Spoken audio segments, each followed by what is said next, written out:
তামোলপুৰখন জিলা হ'বলৈ গৈ আছে আৰু এই তামোলপুৰখন আমাৰ বাক্সা জিলাৰ যিটো পূব অঞ্চলৰ এটা বৃহত্তৰ এৰিয়াটো সাঙুৰি লৈ চাব ডিভিজনটো গঠন কৰা হৈছে। কিন্তু বাক্সা জিলাটো আপুনি যদি গোবৰ্ধনৰ পৰা শুক্লাইলৈকে চাই সেইটো বহুত দীঘল হয় আৰু ইয়াত পপুলেশ্যনো বহুত আছে। সেইকাৰণে এটা নতুন জিলা ইয়াত গঠন কৰাৰ কাৰণে ইতিমধ্যে মুখ্যমন্ত্ৰী ডাঙৰীয়াই ঘোষণা কৰিছে আৰু সেইটো অতি শীঘ্ৰে সেইটো বাস্তৱত ৰূপায়ণ হ'বলৈ গৈ আছে। তো সেইকাৰণে আজিৰ তাৰিখত তামোলপুৰত কোন কোন দিশত কোন কোন ছাইডত কি অনুষ্ঠান প্ৰতিষ্ঠান আছে সেইবিলাক আমি আজি চাইছোঁ আৰু ইয়াৰ পিছত আমি গোটেই তামোলপুৰখনৰ এটা মাষ্টাৰ প্লেন কৰা হ'ব। অলৰেডি তামোলপুৰত টাউন কমিটি গঠন কৰা হ'ল, টাউন কমিটিয়ে অফিচ ল'লে। গতিকে আজি তামোলপুৰত খেলৰ কাৰণে কিছুমান বিশেষ সুবিধা ইয়াত আনিব লাগিব আৰু ইয়াৰ কাৰণে আমাৰ ষ্টেডিয়াম আছে, কিন্তু ষ্টেডিয়ামখন উন্নতকৰণ কৰা হোৱা নাই। আমাৰ ইয়াত কলেজ আছে কলেজ দুখন উন্নতকৰণ কৰিব লাগিব, সেইটো কৰা হোৱা নাই। ইয়াৰ লগতে মেডিকেল কলেজ ইয়াত হ'ব। চ' এই গোটেই স্থানবিলাক আমি আজি পৰিদৰ্শন কৰিছোঁ আৰু ইয়াত দেখিবলৈ পাইছোঁ যে যথেষ্ট ইয়াত স্পেচ আছে, জেগা আছে য'ত নেকি সেই অনুষ্ঠানবিলাক মানে স্থাপন কৰিব পৰা যায় আৰু ইয়াৰ কাৰণে আমি বিচাৰিছোঁ যে ৰাইজে চবে সহযোগ কৰিব আৰু ৰাইজৰ সকলোৰে এটা সপোন আছিলে যে এটা সময়ত তামোলপুৰখন জিলা হ'ব লাগে, জিলা হ'বলৈ গৈ আছে। তো সেইকাৰণে আমি সকলো মিলি এই অঞ্চলৰ উন্নয়নৰ কাৰণে কিছুমান কাম হাতত ল'ম। হাগ্ৰামা মহিলাৰ এই ডাঙৰীয়া আগতে কৈছে কি তেখেতে সুবিধাবাদীৰ মানে দল হৈ বুলি পেলাই। তেখেতে প্ৰথমতে কংগ্ৰেছৰ লগত থাকিল, পিছত বিজেপিত আহিল, আকৌ বিজেপি এৰি UDF-ত কংগ্ৰেছত গ'ল, এতিয়া আকৌ আহিব বিচাৰিছে। এই গোটেই মানে পথাৰখন তেখেতে নিজৰ কাৰণে এটা মুকলি পথাৰ যেন পাইছে। কিন্তু ৰাজনীতি কৰা মানুহবিলাকৰ অলপ প্ৰিন্সিপল থাকিব লাগে, এটা ইথিক থাকিব লাগে। আমি তেখেতৰ নিচিনা চিন্তা কৰিব নোৱাৰোঁ। নিশ্চয় বিজেপিও হয়তো তেনেকুৱা চিন্তা নকৰিব, কাৰণ দীৰ্ঘদিন ধৰি বড়ো, অসমীয়া বিভিন্ন জাতি জনগোষ্ঠীৰ সমস্যা, আশা আকাংক্ষাৰ কথা বুজি পেলাই বিজেপিয়ে ইয়াতে ইলেকশ্যন খেলিছে, আমি ইলেকশ্যন খেলিছোঁ, আমি চৰকাৰ গঠন কৰিছোঁ আৰু আমাৰ চিন্তাধাৰাবিলাক হাগ্ৰামা মহিলাৰ টিমৰ নিচিনা সুবিধাবাদী হ'ব নোৱাৰে। আমাৰ এই অঞ্চলৰ ৰাইজৰ নিৰাপত্তা উন্নয়নৰ কাৰণে আমি চৰকাৰ গঠন কৰিছোঁ। আৰু যোৱা 17 বছৰত চাওক আপোনালোকে কি মানে প্ৰায় 3000 কোটি টকাৰ এটা ঋণ ইয়াত হাগ্ৰামা মহিলাৰী ডাঙৰীয়াৰ চৰকাৰখনে কৰি থৈ গ'ল। স্কুল কলেজৰ অৱস্থা ভাল নহয়, ৰাস্তা ঘাটৰ অৱস্থা ভাল নহয়, নিবনুৱাসকলৰ কাৰণে কোনো সংস্থাপনৰ ব্যৱস্থা নকৰিলে। এটা দুটা চাকৰি ওলালে লাখ লাখ টকা দি পেলাই মানে দুখীয়া মানুহৰ মানে মাটি বিক্ৰী কৰি পেলাই চাকৰি ল'ব লাগে, তেনেকৈ এটা পৰিৱেশ কৰি তুলিছিলে। বহুত অফিচবিলাকত মানে কৰাপশ্যনত ডুব গৈছে, কোনো এটা অফিচত মানে ৰেগুলাৰ মানে অফিচাৰবিলাক ডিউটি নকৰে, গোটেই বস্তুটো মানে স্থবিৰ হৈ গৈছিলে, থান বান হৈ গৈছিলে। গতিকে তেনেকুৱা ব্যক্তিবিলাক আজি উন্নয়নৰ কথা ক'বলৈ লাজ পাব লাগে।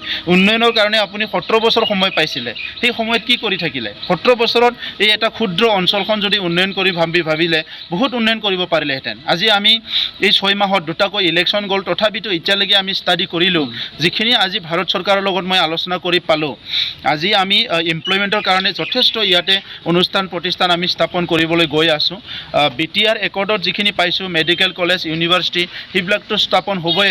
ইয়াৰ বাহিৰে গোটেই মানে BTRখন আমি ডিজিটাইজ কৰিব বিচাৰিছোঁ। ইয়াত সকলো অঞ্চলত যাতে নেটৱৰ্ক পায়, ইয়াৰ কাৰণে আমি কিছুমান এজেঞ্চিৰ লগত কথা পাতিছোঁ।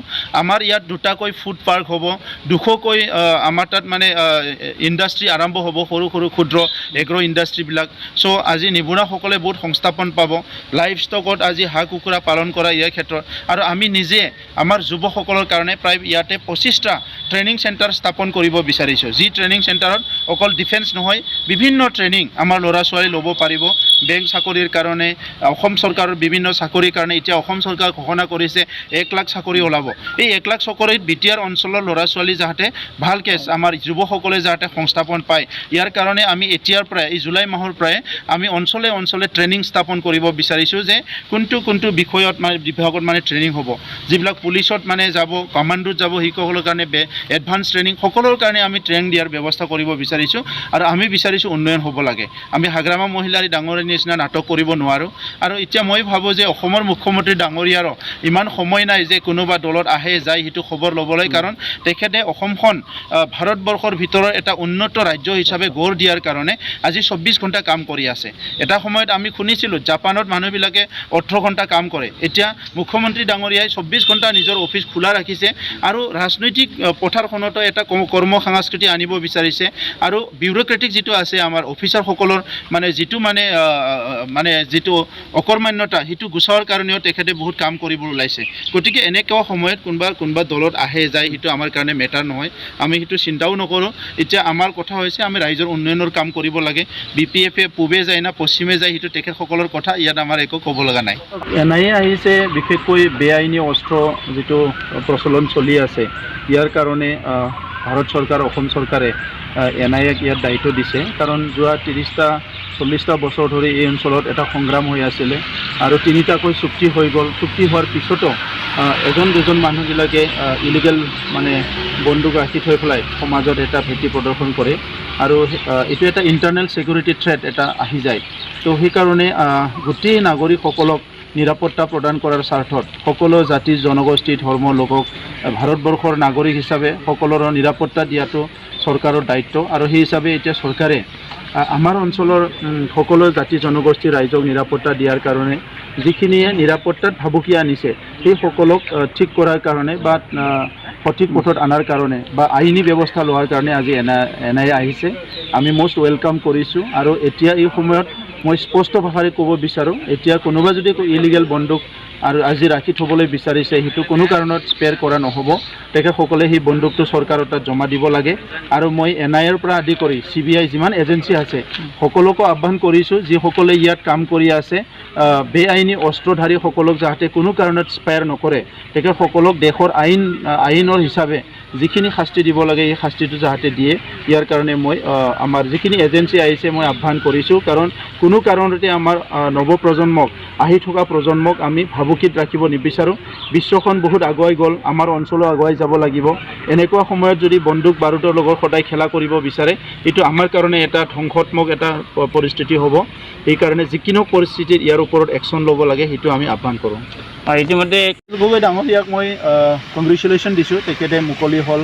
এতিয়া সমাজৰ দায়িত্ব লৈ কাম কৰক, যুদ্ধ কৰিব নালাগে। যুদ্ধংদেহী মনোভাৱ লৈ কাম কৰিলেহে ইলেকশ্যন জিকিব এনেকুৱা নহয়, যুদ্ধংদেহী মনোভাৱ নল'লেও ইলেকশ্যন জিকিব যদি ৰাইজে বিচাৰে। তো গতিকে আজি তেখেতে MLA হৈছে, কাম কৰক ৰাইজৰ, মই সেইটো আহ্বান কৰোঁ। সংগ্ৰাম কৰিলে বহুতকে বহুত কথা ক'লে, কিন্তু এতিয়া বাস্তৱত সমাজখন কেনেকৈ আগুৱাই লৈ যাব, কথা কোৱাটো বহুত সহজ, কাম কৰাটোহে টান। গতিকে তেখেতৰ হাতত অসমৰ জাতি জনগোষ্ঠী ৰাইজক উন্নয়ন কৰাৰ কাৰণে বড়োলেণ্ড অঞ্চলৰ ৰাইজৰ কাৰণে কি আঁচনি আছে সেইটো ৰাইজৰ আগত কওক। সমালোচনাটো 24 আৱাৰ কৰিব পাৰে, কিন্তু কাম কি কৰিব? এই অঞ্চলৰ শিক্ষাটো কেনেকৈ আগুৱাই লৈ যাব, এই অঞ্চলৰ শান্তি কেনেকৈ স্থাপন কৰিব, এই অঞ্চলৰ বিভিন্ন সমস্যাবিলাক কেনেকৈ সমাধান কৰিব, এই কথাবিলাক দাঙি ধৰক, তেতিয়া ৰাইজে নিশ্চয় ভোট দিব।